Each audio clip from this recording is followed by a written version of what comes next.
Good afternoon, everyone. Thank you for joining us again today. I'm Michelle Jolin. I'm the CEO and co-founder of Results for America. Today, we're going to be highlighting the impact of the bipartisan infrastructure law and reflect on the progress that this historic investment has made in driving progress across the country. This opportunity has been truly transformative for many of your cities. $568 billion has been allocated to projects and awards in all 50 states, DC, and Puerto Rico. These funds are rebuilding roads and bridges. They're delivering clean and safe water, expanding access to high-speed internet, and building our clean energy economy. And we are now on our 74th webinar. So the Local Infrastructure Hub is proud to have helped over 1,500 cities and towns maximize their use of the bipartisan infrastructure law and the IRA funding. With so much to celebrate, we know we're at a pivotal moment with the recent presidential election. There's probably lots of questions about the future of this historic legislation. We are determined to continue to be a resource and ensure that cities and states and towns across the country make the most of this once-in-a-generation opportunity. We today are going to be joined with mayors who have been at the forefront of efforts to turn the federal funding into life-changing projects for their residents, boosting resiliency, connectivity, and quality of life. So first, I'm excited to welcome our partner from Bloomberg Philanthropies. Jamie, take it away. Thank you, Michelle. And on behalf of Bloomberg Philanthropies and our founder, Mayor Mike Bloomberg, and James Anderson, who leads the government innovation practice, I want to thank Results for America, the United States Conference of Mayors, and the National League of Cities for your incredible partnership on the Local Infrastructure Hub. Since the passage of the bipartisan infrastructure law, we've been working to provide support for cities of all sizes nationwide to meet this once-in-a-generation opportunity. The Local Infrastructure Hub is a national program, and it was established and led by our team at Bloomberg Philanthropies in collaboration with the Ballmer Group, Emerson Collective, Ford Foundation, the Kresge Foundation, and the Waverly Street Foundation. It's an all-hands-on-deck moment. To date, we're proud to have worked with over 4,000 cities and towns nationwide, and as Michelle said, supported over 1,600 of you in drawing down historic levels of funding for your communities.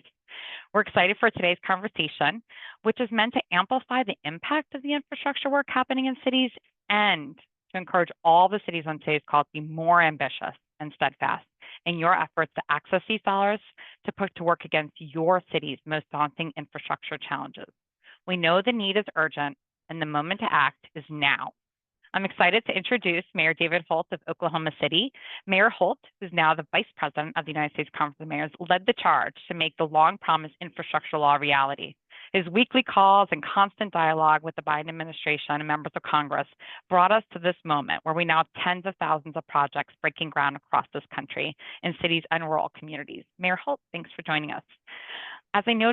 As I noted, you were really instrumental in the Conference of Mayors' effort to pass the bipartisan infrastructure law and bring funding to cities. Can you talk a little bit about how important it was that the infrastructure law was bipartisan and what went into that effort to make sure it would be? Yeah, well, first of all, thank you for having me. Thanks for your support of these implementation efforts. And it would be, you did a valiant attempt just now to thank all the people who make this possible. And I will simply say, me too. I'm so grateful on behalf of all mayors for these efforts. Yeah, I think we're all a little wistful this week for a couple reasons. One, we just passed the 3rd anniversary of the signing of the bipartisan infrastructure law. And obviously, many of its chief proponents in Washington are winding down a chapter in their lives, and we're going to be with one of our good friends who was a part of that effort here in just a few minutes, Secretary Buttigieg. But you just kind of brought back to mind that history and how important it really is to the history of the U.S. Conference of Mayors. I don't know in modern times anything that the Conference of Mayors feels more responsible for than the passage of the bipartisan infrastructure law. I co-chaired those efforts on behalf of mayors with Nan Whaley, who was the then president and president of the conference and mayor of Dayton, Ohio. And as you alluded to, we had weekly meetings here with our colleagues to work on these efforts. We were out virtually in the country, meeting with delegations of mayors from different states to pressure ultimately their representatives in Congress And we were, of course, very vocally, advocating for the law on cable news networks and in America's newspapers and anyone who would listen to us. And, those efforts were not unnoticed. I and other mayors recall being name checked in Senate debates. We were, there were periods where we were the bipartisan support for this. Ultimately, the Senate, and to a much lesser extent, the House came through and gave it true bipartisanship. But your question also brings to mind, we'll talk probably for the rest of this about the substantive benefits of the bipartisan infrastructure law. But at the time, and still moving forward, it is so critical that we just do important things in a bipartisan way. And certainly that was part of the discussion 3 years ago, was we've got to prove that America can work together across party lines to do basic governance. And that was certainly what was at stake with the bipartisan infrastructure law. 90% of that bill would have looked the same regardless of which party wrote it. And it certainly was created in a very bipartisan fashion and ultimately had the votes of people like Mitch McConnell and other Republican senators alongside Democratic senators and members of the House. That was a really important statement at the time, but those statements have to continue. And certainly the Conference of Mayors is a very bipartisan organization. We just work together to get things done.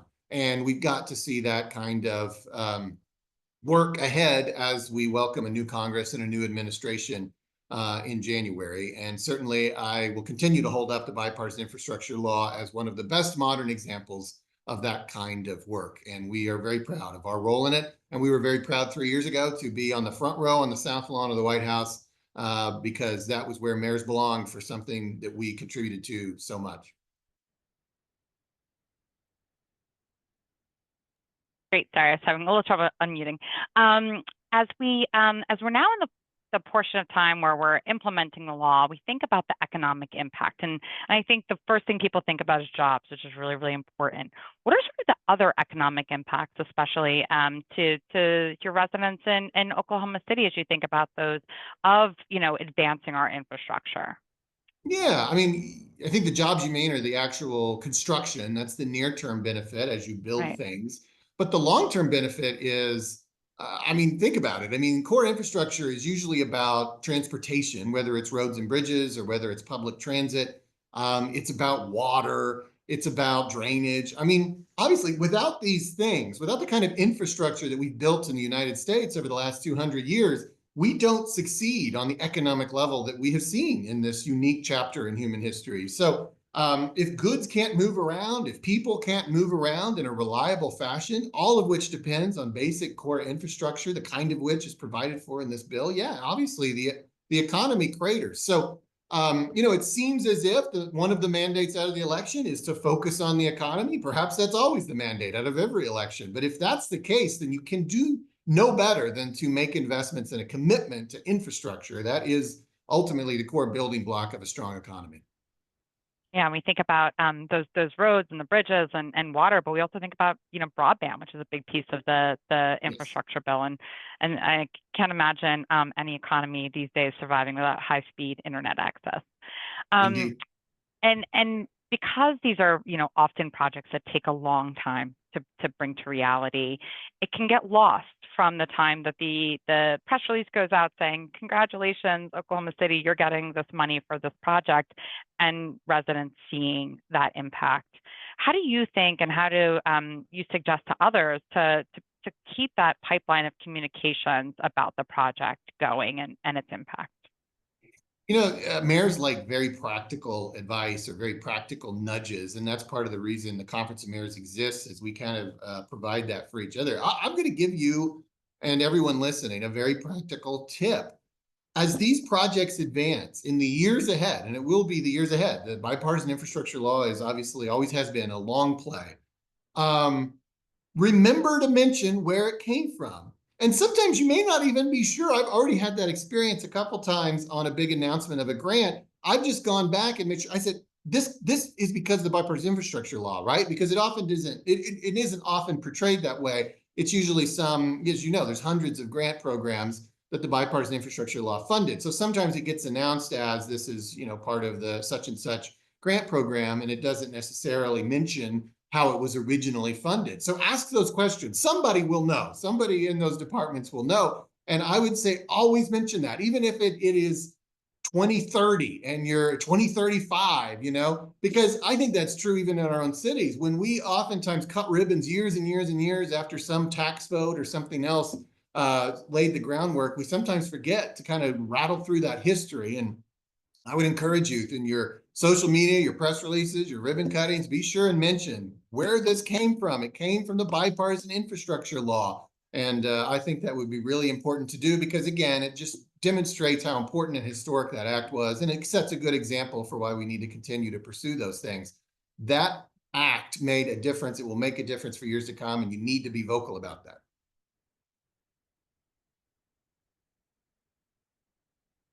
I think you're muted, Jamie. It got muted. Even before the bipartisan infrastructure law was passed, and there was another historic piece of legislation that you and the conference helped support, the American Rescue Plan. And I think we're at a moment where both the projects from that money and the projects from the bipartisan infrastructure law are finally coming to life. And I think we have about a minute before we're going to introduce the secretary to just think about how important it is that local government get it right with these federal funds, so that there's more of them.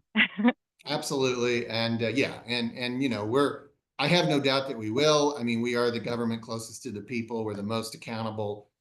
We always tend to make pretty good decisions. We bring people together. We work together to get things done.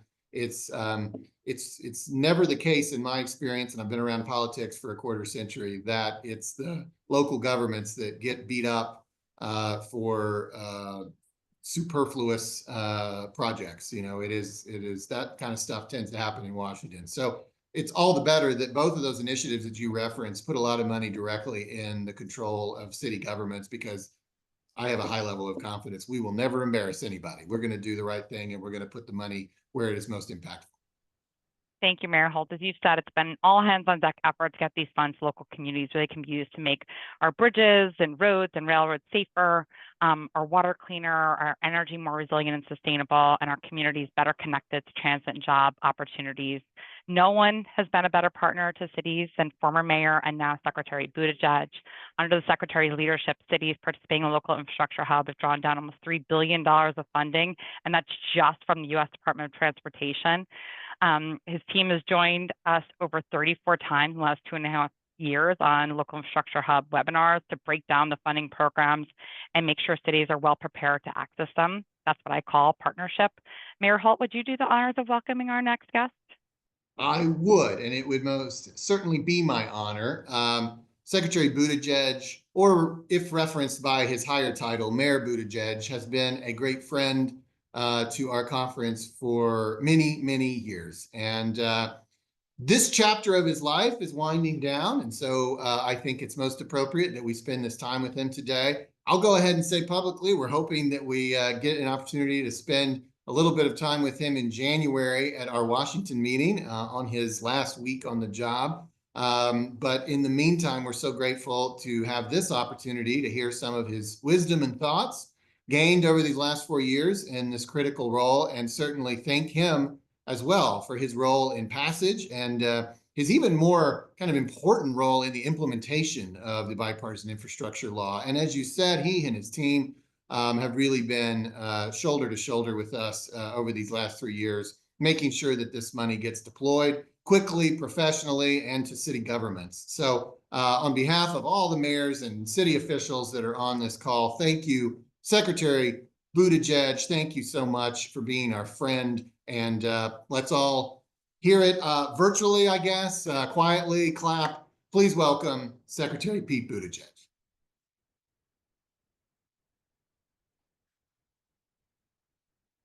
I was told Secretary Pete Buttigieg is actually here. There is a screen that says his name on it.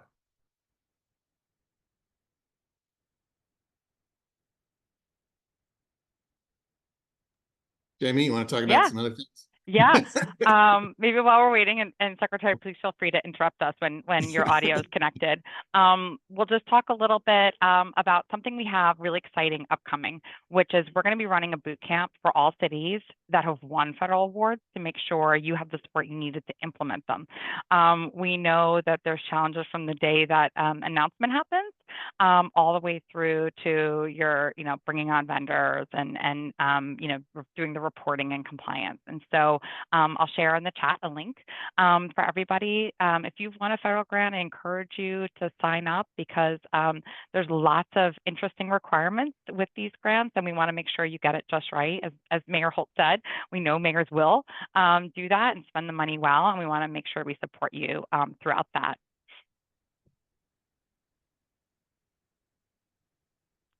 Yeah. We Well also said. will be we'll also be running. I feel like I'm an infomercial now. We'll also be running a boot camp for the Safe Streets and Roads for All program. That program, I think, beyond any of the others, has put more money into local government's hands. It's helped those communities that have never approached Vision Zero to start with planning. What does it look like to analyze your data and figure out what are the most dangerous places for pedestrians, for cyclists in your community, and what would be the right interventions? And then those who are more advanced, who already have plans to actually implement them and redesign streets and corridors. And it helps with economic activity. No one wants to visit a downtown where you're scared you can't cross the street.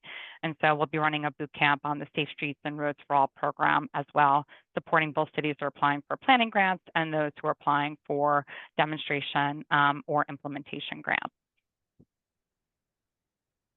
So Jamie, this is Dave Gatton. I'll jump in Yeah. here since we're waiting for the secretary. The mayor mentioned direct funding of cities, and I think one of the hallmarks of the bipartisan infrastructure law are these programs that were created that gave funding directly to cities. And so much of the transportation money goes through the states. But this was really a hallmark in a variety of programs that funded cities directly. And I think the opportunity to build off of that in future bills is really there. And I don't know if the mayor wants to elaborate on that, but No, not necessarily. that's Yeah, well, I think Mayor Holt said, right, that we see that mayors understand their community's needs best, right? So this idea that money should trickle down and it should really be the state deciding who the projects are. And I think there was a recent Brookings study that said that 9 out of every $10 that gets sent to the states stays with the state. They pick and choose the project. So you cities that want to be able to, choose which projects are best for your communities, this is the way to do it, and to really be advocates, like, Mayor Holt and everyone was tireless advocates for this direct federal funding to show that when you do that, you really drive impact. So Jamie and Dave, you have a panel as part of this as well, right? This program? We do.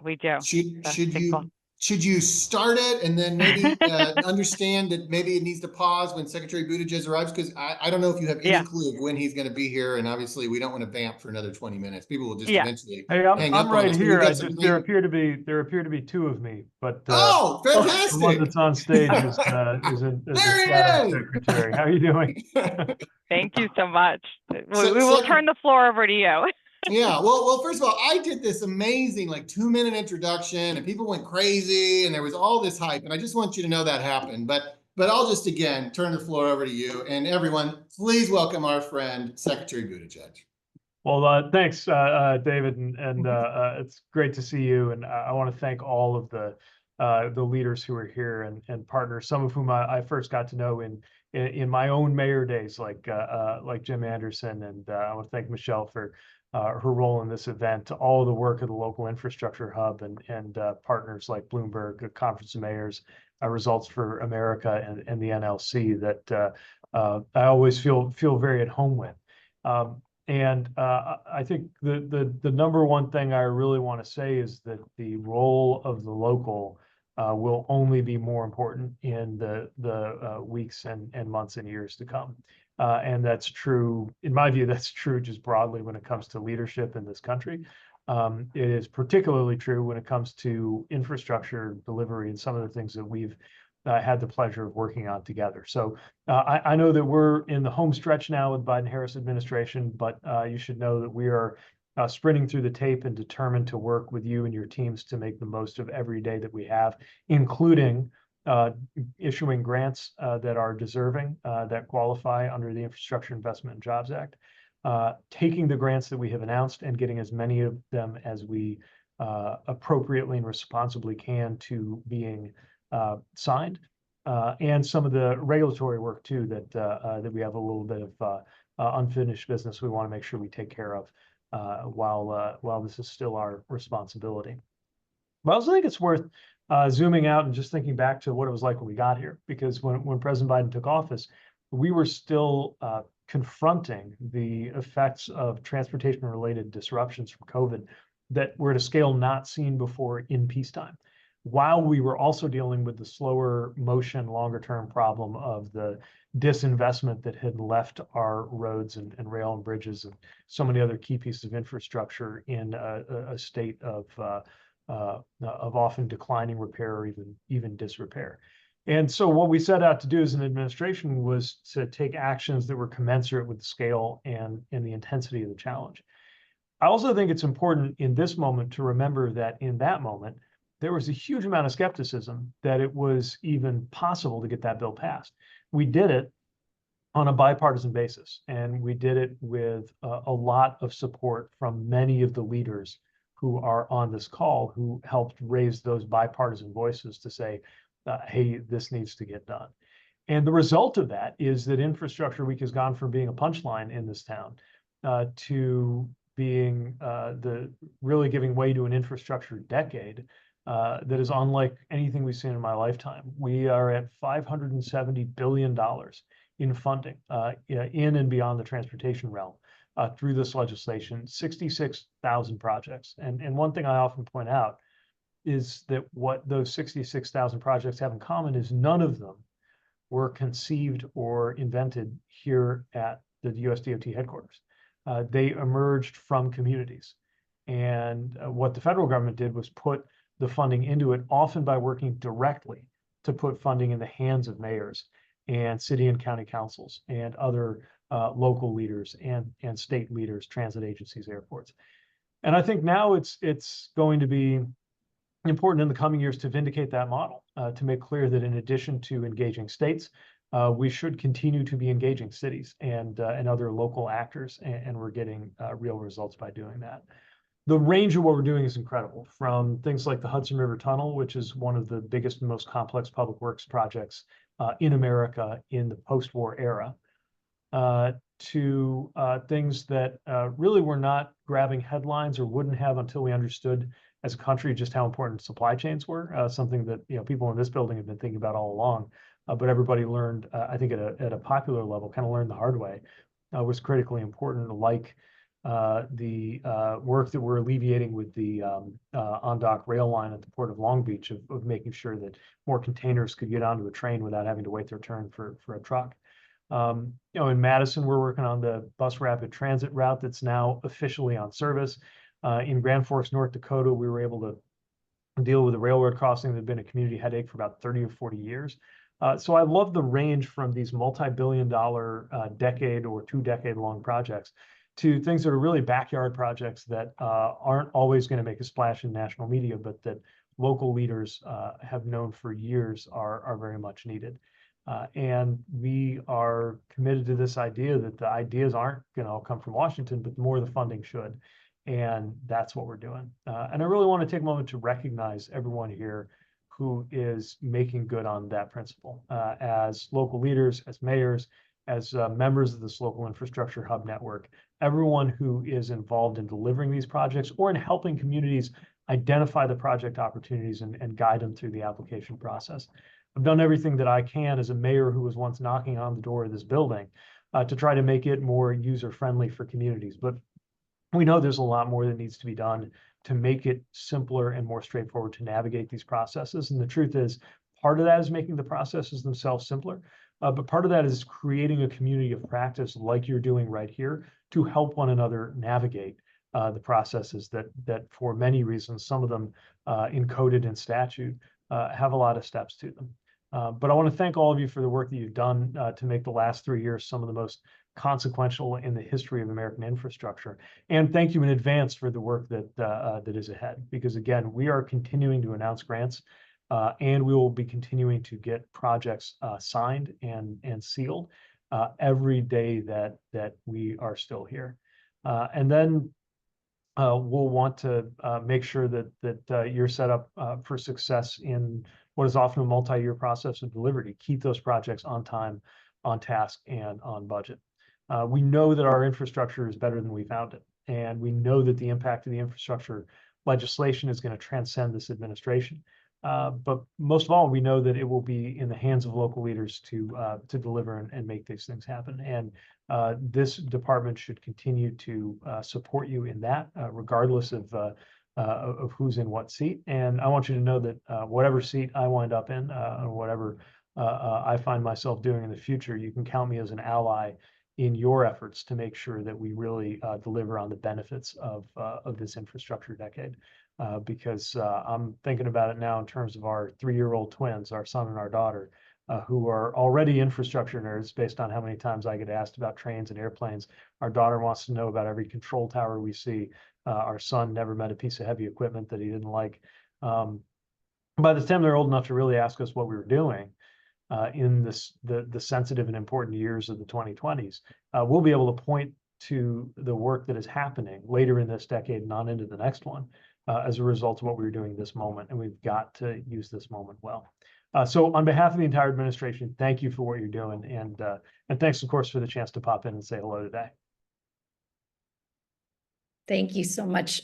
Thank you, Secretary Buttigieg, and thank you for creating this infrastructure decade that all of the cities on this call will be taking advantage of for years to come. We just are so appreciative of all the work you've done and making sure that all of these funds are getting directly to cities and to local communities. Now I'm going to hand the floor over to Mayor James Hovland of Edina, Minnesota, to moderate our panel of mayors. Hand it over to you, Mayor. Thank you. All right, thanks, Michelle. I was disappointed. It was just a split second there. He was with us, and I think we wanted to again thank him for everything that he's done for us. Thinking that over a 3.5-year, 4-year period of time, we'd had 34 interactions with USDOT. It's got to be some sort of record that has been set there, primarily because of the leadership at USDOT. That the secretary, who was a former mayor, Polly Trottenberg, who came from a municipal environment and appreciated everything that local government did. And I think David said it well when he talked about the role that cities played in the creation of the BIL, and others have said it so well too. So we've got in the celebratory moment of 3 years of activity under the BIL, and millions of dollars, probably billions of dollars already out the door. Even in our own part of the country up here, we don't have winter yet, which is a little bit unusual, but the BIL has resulted in the receipt of millions of federal dollars by 15 to 20 cities just in our Minneapolis-St. Paul region for bridges, interchange projects, safety action plans, carbon reduction plans, just a variety of different things to name a few. So today we've got 3 mayors that are going to talk about projects that have impacted their parts of the world. And we've got Craig Greenberg from Louisville with us. It's a pleasure to have him here. He's got just a wonderful project, I think, to be able to talk about. And I'll take these folks sequentially to talk a little bit about their projects. I want to introduce them first. Chris Coos, the mayor of Normal, Illinois, is with us as well. And he's going to address intercity rail and how the BIL has made it possible for any intercity rail to basically transform many cities that are served by Amtrak. And then our friend Aquanetta Warren, the mayor of Fontana, California, who along with David, the 3 of us were together in Israel several years ago and developed a nice friendship there. And Aquanetta Warren will be discussing some of the projects that have taken place in Fontana that have been transformative as well. So first, I'm going to turn to Mayor Greenberg and ask him to come online with us here. And folks, you can see in the back there, he is salesman #1 for the Bourbon Trail. And those are trophies in a way, but they're representative of his part of the world. And we welcome Mayor Greenberg. Thanks for being with us, and we're eager to hear about your project. What kind of a grant you were able to receive, if you braided together several different kinds of federal funding to accomplish what you wanted to accomplish, what stage the project is at, and what you expect in terms of economic impact as a result of that project. Mayor Greenberg, welcome. Yeah, sure. Well, good afternoon, everyone. Great to be with you all here from Louisville, Kentucky. Yes, the bourbon capital of the world. And so definitely like to have every opportunity to promote our fine products here whenever I'm on Zoom calls. But good afternoon, everyone. Like many of the other mayors on the panel and the other mayors on this call, I ran for mayor to try to make transformative change and improvement to my city. To really try to not just focus on incremental change, but to really swing for the fences and do big things that could change and improve people's lives. Well, I quickly realized when becoming mayor nearly 2 years ago that that is easier said than done. And one of the reasons it's easier said than done is because you have to pay for big changes. And so the bipartisan infrastructure law is such a once-in-a-generation opportunity we have found here in Louisville to truly make transformative change that we on our own, and probably most cities on their own, could not afford were it not for the partnership of the federal government. And so that has given us the opportunity through some grants that we have received. We've actually received 2 RAISE grants, 3 Safe Streets for All grants, and a SMART grant to date. We're actively pursuing more. And this has given us the opportunity for a couple of several transformative projects, particularly in communities that historically have received underinvestment. And now we have the opportunity for these great federal investments. 2 quick ones that I want to highlight. One is historically in Louisville, we have had what we call the 9th Street divide. You have downtown Louisville that goes west to 9th Street. And then west of 9th Street are historically African-American neighborhoods. Right now, they are predominantly lower income. And that 9th Street divide has been a physical and metaphorical barrier between within our community for far too long, along socioeconomic lines, along racial lines, along other lines as well. We, based on one of the grants that we received, the Reimagine 9th Street grant, which was a $25 million project, we are now able to take what has literally been a physical barrier that is a very fast 4-lane, it's not a highway, it's a road, but it sometimes feels like a highway when you're driving on it, that to go to the interstate, it truly is a barrier because of how fast cars travel and because how wide the road is. With this Reimagining 9th Street grant, next year, we are going to be starting construction on really a reimagined view where it's not just going to be roads, but it's going to be a whole linear park. It's going to be a parkway. It's going to have other modes of transportation for pedestrians, for cyclists. We're going to have playgrounds. We're going to have retail along the way. So cars will still be able to get them from point A to point B fine. But truly, we're going to create a bridge in an area that has literally been a divide for our city for far too long. Another huge project that we're working on is called Broadway All the Way, running literally 10 miles across about half of our entire city, all the way from the west where the Ohio River is and a great Shawnee Park, through some neighborhoods that need investment that are on the west side of 9th Street, all the way east. About 10 miles is Broadway. It's the southern part of our urban core. And this Broadway All the Way grant, which is a $6.5 million grant that right now we're doing the planning on, again, is going to transform what is basically a 6-lane highway into a much more pedestrian and multimodal friendly street that is going to promote neighborhoods. It's going to have far more greenery than the concrete jungle it is now. It's going to be great for bus rapid transit. It's going to promote safety. It's going to promote commerce all along there. It's going to really help support our public transportation system. It's goes through some intersections that right now are some of our most deadly intersections. It passes by some of our most iconic educational institutions in the community. So this truly gives us an opportunity to connect so many parts of the city that literally, were it just on our own to do with city money, we would not be able to afford. So we can dive more into those later, but those are some of the transformative opportunities that this bipartisan infrastructure law gives us the opportunity to do. Yeah, thank you, Mayor. Have you made any projections on workforce in terms of workforce development, or how many people will be working on the project, the total value of all these projects when completed, and the economic impact? Yeah, the economic impacts are huge. I don't have those numbers right now, but when you look at what we're going to be able to do, particularly on the Broadway project, there are so many surface parking lots. There are so many vacant commercial buildings, so many vacant residential structures right now, because nobody wants to live on a 6-lane dangerous road with really not great infrastructure, not great landscaping, certainly not safe if you have a family. It's also not a great place for a business because you can't park there. You've got to walk there, but from another side street, because it's basically like being on a highway. So it's going to promote so much commercial activity. We are working with local unions, and Kentuckiana Works, which is our workforce development organization, as well as other local job training organizations and the local labor unions, to try to have as much labor as possible, on local labor as possible, working on all of these projects. Yeah, thank you, Mayor.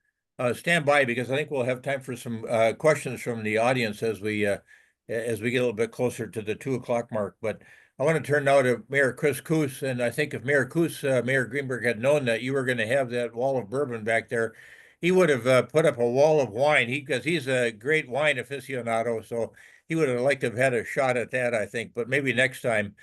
And for those of us that know Chris Koos, he's one of our vice chairs on our Standing Committee on Transportation, where I serve as well. And I think it took him a long time to get on that Amtrak board, but ever since he got there, the business of Amtrak has just exploded.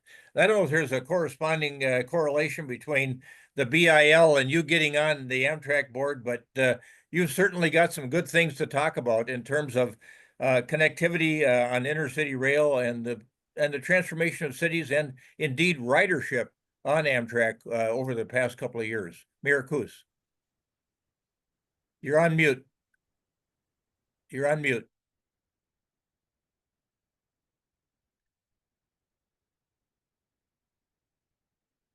Still on mute.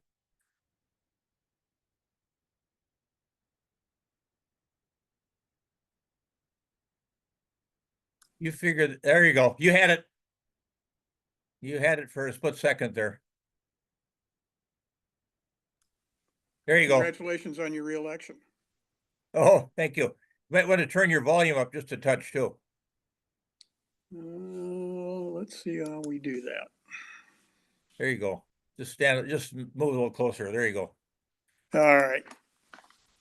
So thanks for including me in this webinar to talk about passenger rail. And I think, we're talking about cities, and I'm probably going up to the 30,000 foot level and talk about Amtrak and what it's done for cities all across the United States.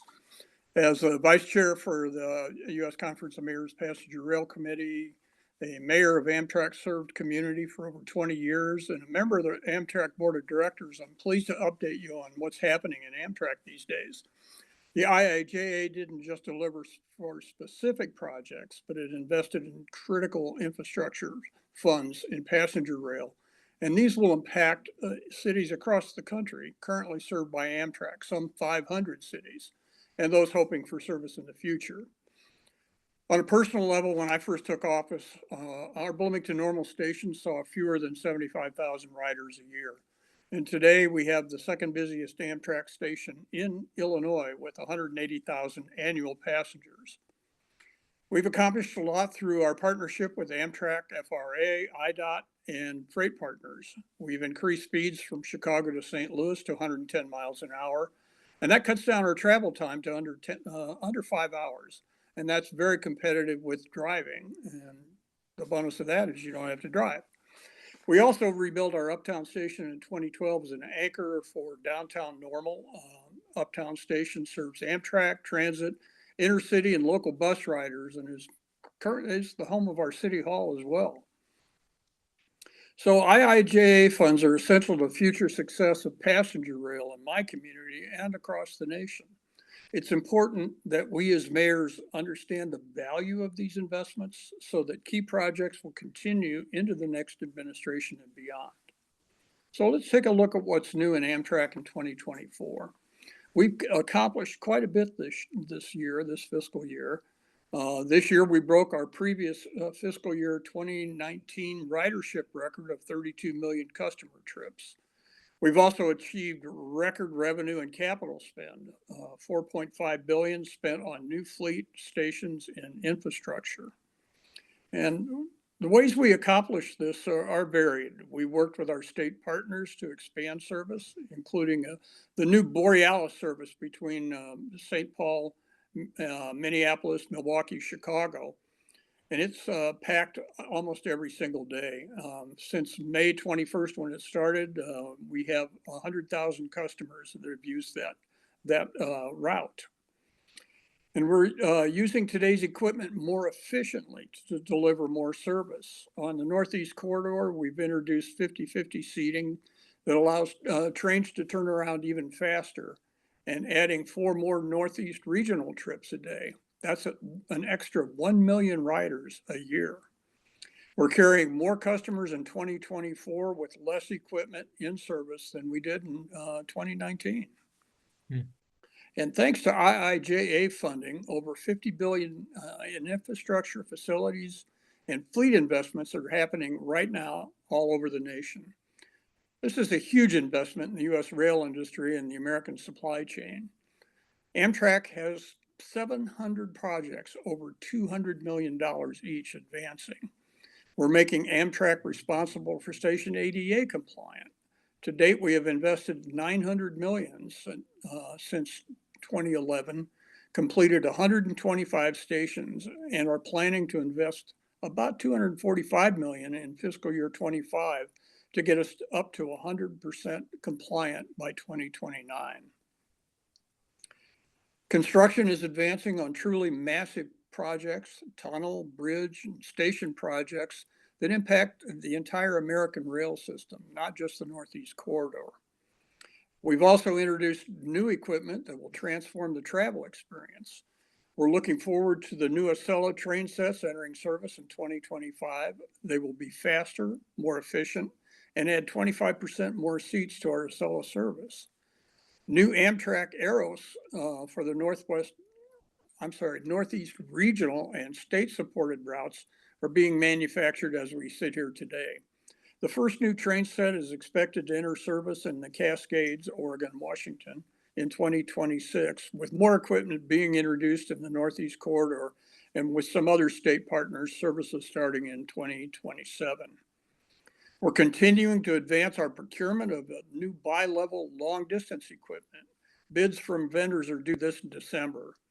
At the same time, we're continuing to do what we can to maintain the quality of our existing fleet. And that's a pretty good challenge to improve accessibility at our stations and improving the customer experience of our current service. The team has rebuilt and expanded workforce, hiring and training by adding about 10,000 new employees. And that's about a 20% increase. And this is done to deliver historic investments across the network. Amtrak's workforce reflects the next generation of railroad employees and riders. Federal funding has encouraged the states and others to invest in intercity passenger rail and created new opportunities for win-win projects with our freight and commuter partners, where we can improve safety, reliability, and capacity for all our users. IIJA funding discretionary grants continue to deliver the funding for critical projects. The Christie Grant Program has been successful in advancing all kinds of these projects. USDOT announced $2.4 billion of grant awards, including some that benefit Amtrak directly. Amtrak and its Midwest partners have been awarded $300 million through the FRA's CRISI grant program. This funding will support major enhancements to passenger rail, including the Chicago Hub Improvement Program, a flagship Amtrak-led initiative designed to transform rail travel in and out of Chicago. And as we all know, Chicago is one of the major hubs for passenger rail in the United States. We also received about $126 million for critical safety improvements and funding to advance our thriving apprenticeships programs. In addition, many of our partners have received funding through this program that will improve safety and advance the expansion of intercity passenger rail across the country. I wouldn't be doing my job as an Amtrak board director if I neglected to mention that Amtrak's IIJA supplemental funds don't cover basic operations and maintenance. We rely on revenue and annual funding, annual appropriations. We're grateful for your ongoing support for Amtrak's financial stability. As of today, we are under a continuing resolution until late December. If Congress can't reach an agreement, we'd expect another continuing resolution into 2025. Reauthorization of IIJA, believe it or not, is only a couple of years away. It will be critical that Congress continues to provide dedicated multi-year funding for rail. The IIJA guaranteed funding is the only reason we're making generational investments that are underway today.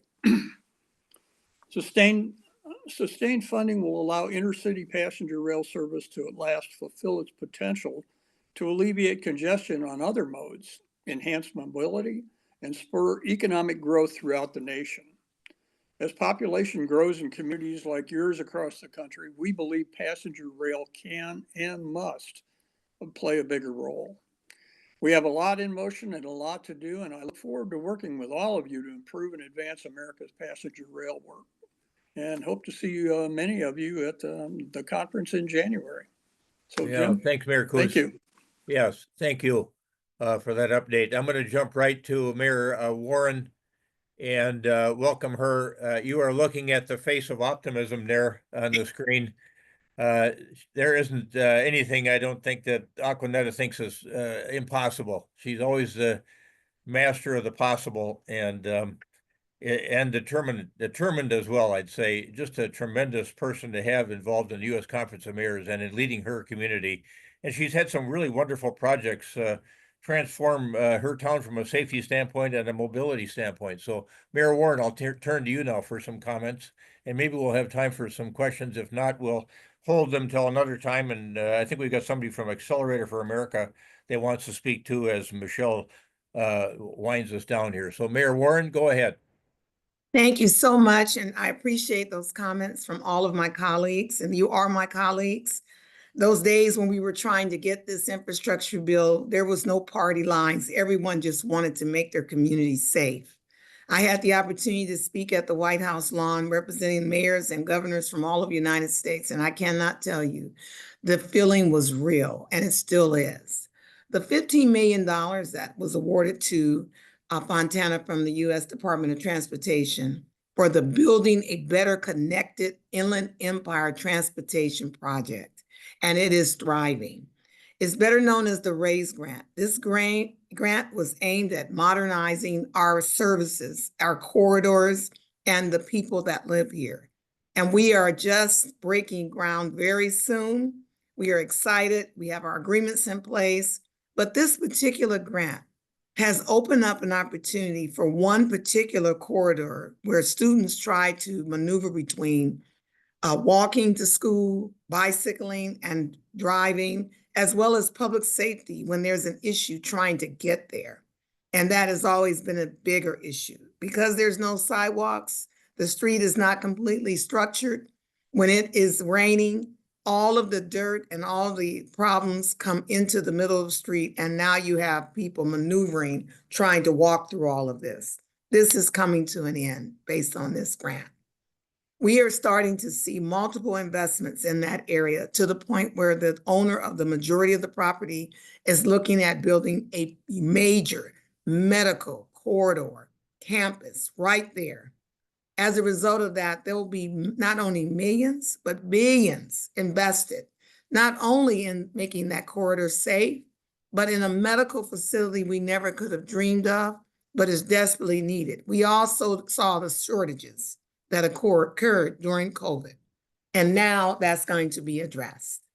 So the improvements will address all of the problems. It's going to provide improving traffic flow, reducing commute times, protecting response times from our public safety, a new bus transit system that will allow our people that have to go through this corridor to have access to good services. The workforce is going to increase. We're working with our union labor partners. Everyone is coming together, which brought this grant. We also have been the recipient of a Safe Streets grant, almost 19.5 million. Another corridor of Foothill, which has seen fatalities on a 2-lane structure with trucks and cars. We have gone from that community of 68,000 to almost 225,000. And without this grant and the other grants that we've been afforded, we could not have our population where it needs to be in terms of infrastructure. We are thankful, we are happy, and we are looking forward to continuing to partner with Department of Transportation, who has created a lifeline for communities like ours. People ask me all the time, how did a community at your size get that type of grant? We were stalking, we were working, we were doing everything we could to get the attention. And once we got the attention, it all came together. And we are thankful. And we will continue to make sure that our story, as you have seen in the bipartisan infrastructure video, which I'll try to get in the chat for you to see, where we have one young man that made it an issue, an advocacy to make sure that he could get to school on time. And look what has happened. And those are the stories that I think America understands best. When we as leaders put it down. During the discussions with our Senate and congressional leaders, we made it apparent it has to come directly to the cities because we don't afford the opportunity of ignoring people's comments and remarks because they're in our face at church, the grocery store, wherever we end up. I just did a video showing what happens when I go to Costco. I have to go in there like a diver, run in real quick, get what I need, and then stand there and answer any question asked. So mayors, this is our time to shine, but we need that cooperation from our federal partners. And thanks to the great leadership of this secretary, he actually came out to Fontana, and I'm telling you, I'm still bragging about that, Secretary Buttigieg. It was a big day in Fontana. Coming to our town and in our region, people are still talking about it. So as we get along in these projects, we will be sharing because it can be done. It is not impossible. Thank you. Thank you, Mayor Warren. That was just terrific. Michelle, I'm going to turn it back to you. I'm sensitive about the time remaining here. I want to let you determine how we use it to our best advantage for all the folks that are on the call. So back to you.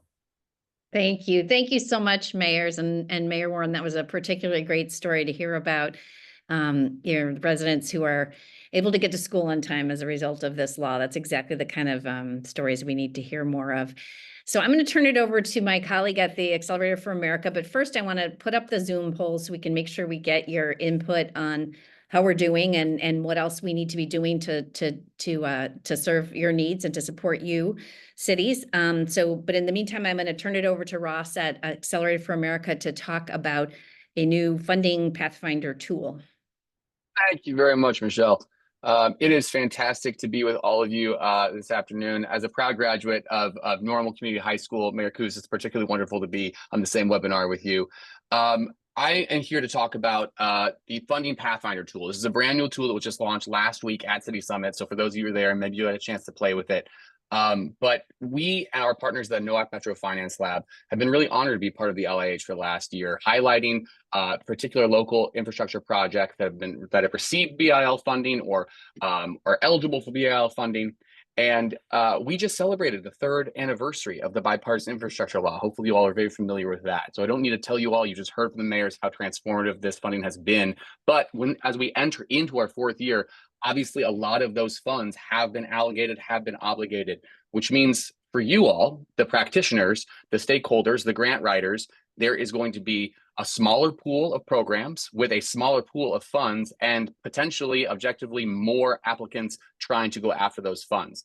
So you all as practitioners need to be a lot more strategic in how and which you go after as we move into these later years of funding opportunity. That's why we created the Funding Pathfinder. The Funding Pathfinder is a tool that reflects the current landscape of programs across both the BIL and IRA that can be leveraged to fund or finance your local projects. It's a very brief, intuitive survey that assesses the high-level details of your projects and goals to suggest and match you with the eligible programs and LIH resources that can help you along your funding path. And I see the tools up right here. This is the example of the survey questions that you'll be asked. They all need to be answered. Thank you very much for going through this. You can see it's a drop-down menu, very easy, kind of high-level details about your projects, everything that you should already have in mind. As you continue to go through those, well, we're going for planning, 1 to 10 million, fantastic. There's a couple other questions just about your goals and intentions, what you're hoping to achieve, what challenges you're hoping to secure funding for. You click next, and then you get this fantastic list of federal funding opportunities that are eligible under the criteria that you selected for, and B, resources available already through the LIH, the resources that are available in the site right now that can help you kind of strategize, build up your repertoire of tools, of strategies, so you can successfully go after all these funding opportunities. A couple other things, when you hit next down here at the bottom, you can email these results to yourself so you have them in perpetuity. That way you can cycle through and do different results for different projects that you might have at your disposal.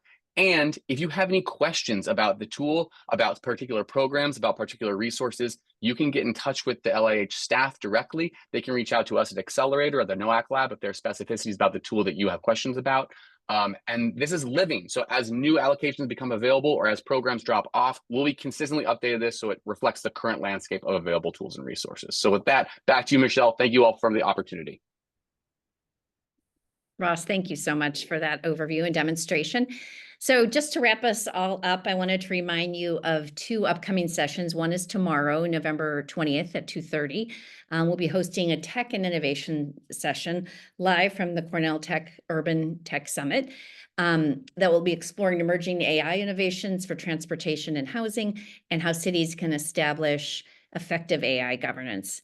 And then right after Thanksgiving on Tuesday, December 3rd at 2 p.m., we're going to be hosting a session for cities and towns that have been recently awarded funding so that they can share best practices for finalizing your grant agreement and receiving your funds, as well as key insights for successful and timely grant implementation. So those are those that have gotten the dollars. How do we then use them well and raise our ambitions to get the things done?